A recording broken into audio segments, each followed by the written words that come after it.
Georgia expect as Elsa makes her way toward the Gulf Coast. Our Skywatch weather team takes us through the storm and beyond. An unexpected fireworks frenzy in one South Georgia community. Hear from people who witnessed this big boom up close and personal. And a community asking for prayers tonight after a South Georgia man disappears beneath the murky depths of a pond. The latest information on the search coming up.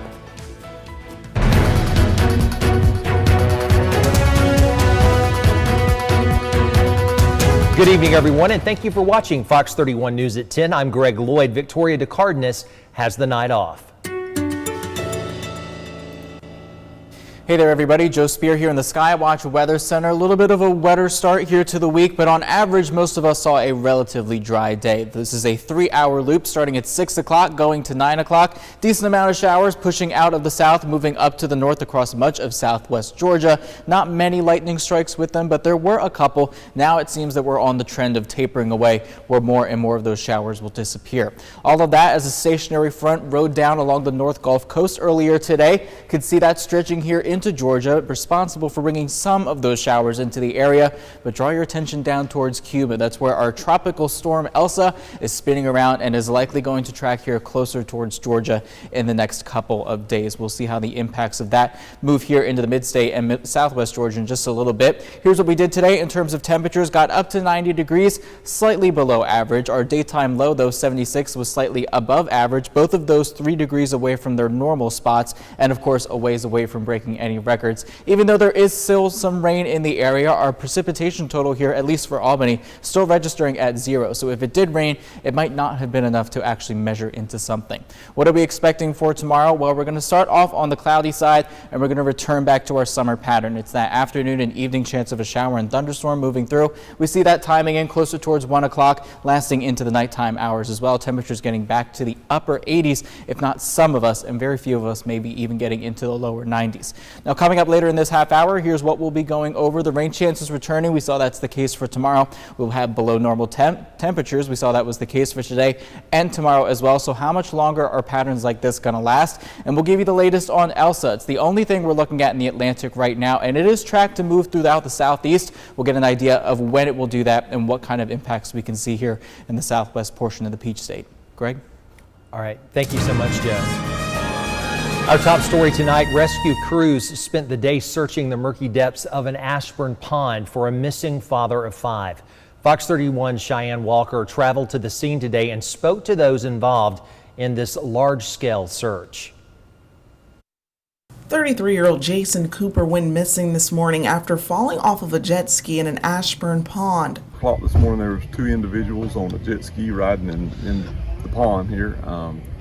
Both become dislodged, fell off the PWC. Officials say that one individual was able to swim back to the side of the pond. Cooper did not. You have the Georgia State Patrol helicopter, of course, for aerial view of the pond.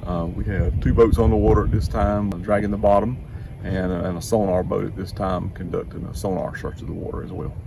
Cooper is an Ashburn native, and many neighbors, family, and friends have come out to support the search. Jason was a flamboyant guy. He spent a lot of time with his kids, and he's just fun to be around. Always helpful, willing to help, and stand up and help people. Been in Ashburn pretty much his whole life.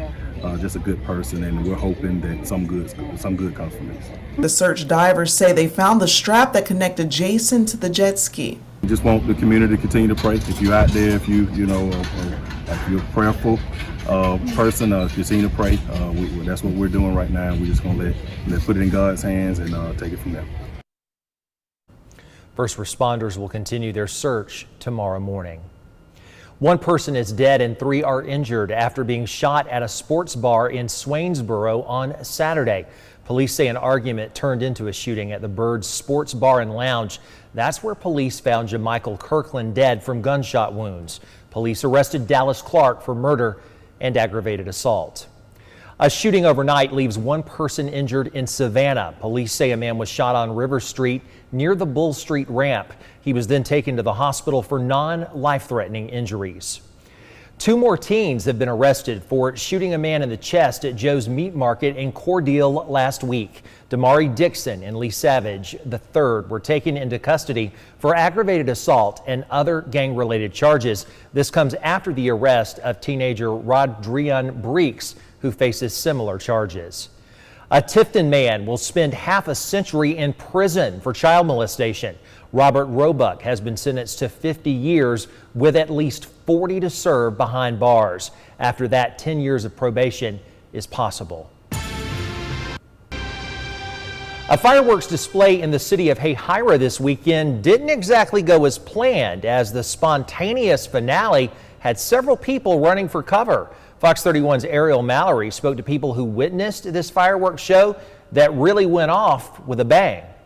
All of a sudden you hear this big loud boom and see this big bright flash. The fireworks show in Hayhira this past Saturday took an unexpected turn when one of the small cakes used landed too closely to the ground, causing a pretty big light show. It was kind of the finale we all expected, but only certain people could see it because they weren't going up very high, and fireworks, the ones before were going high and these were not. You could barely see them over the food trucks.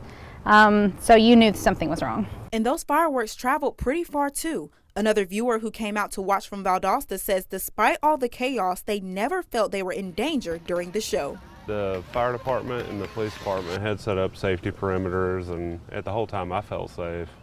And my wife had taken my son and got back a little further than what we had. But at the whole time I felt safe. According to a Facebook post from the man who puts on the show each year, he says thankfully there haven't been any reports of injuries and that this show will be one worth remembering. This one actually is the best I've seen so far. At first I thought it was a part of the show because I didn't really understand, and then I saw everyone running, like the first row over there started running back. We did reach out to city officials to get a comment on what happened. Unfortunately, we were unable to reach anyone today. Reporting in Hayhira, I'm Ariel Mallory. And a mishap at a Georgia racetrack leaves 1 man dead and 2 injured after a race car crashed into the crowd at the Hartwell Motor Speedway on Saturday. Authorities say the car crashed into the wall and then went through a chain-linked fence, killing a man and injuring a 9-year-old and another person. The driver was not hurt in that wreck. The search for victims of the Surfside building collapse entered its 12th day, with rescuers hoping to find more of those unaccounted for in the Surfside building collapse. Fox News correspondent Phil Keating brings us more. As rescue operations continue in Surfside, more bodies have been found. Since the first responders were able to resume their work on the collapse last night, we have very sadly recovered 3 additional victims.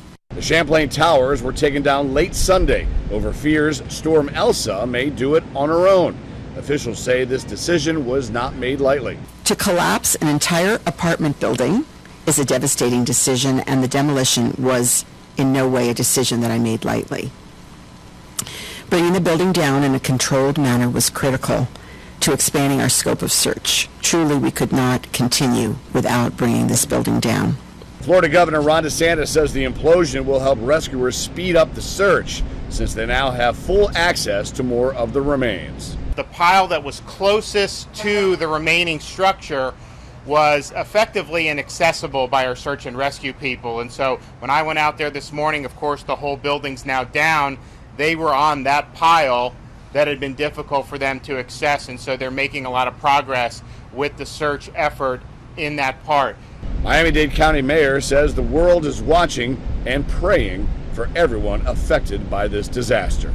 The world is mourning for those who lost their loved ones and for those who are waiting for news. Some good news for the Surfside rescue operations is that Tropical Storm Elsa has now veered a little bit to the west, meaning Miami-Dade County should suffer far less wind and far less rain than originally expected. In Surfside, Florida, Phil Keating, Fox News. Coming up later, a look at the virus by numbers. The new and alarming trend emerging across some parts of America as vaccination numbers lag.